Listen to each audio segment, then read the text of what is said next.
Now when it comes to first aid, there are several well-popularised myths about what to do in certain first aid situations.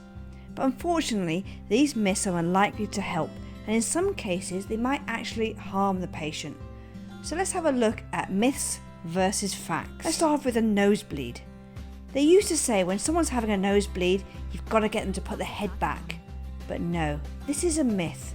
This is what you used to get told to do so you don't make a mess of their t-shirt or their flooring. What you need to do is pinch the soft tissue of the nose and lean the casualty forward.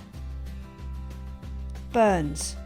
If someone burns themselves, please do not cover the burn with anything like butter or toothpaste. What you must do is run it under cool water for a minimum of 20 minutes.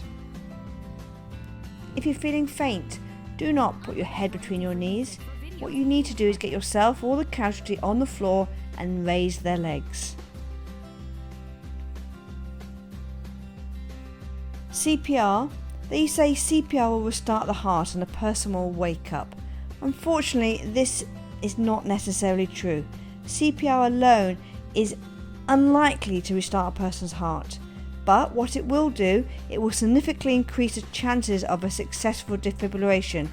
So it's important to do CPR, yes, but it's really important to make sure you call the emergency services and you get a defibrillator to that casualty.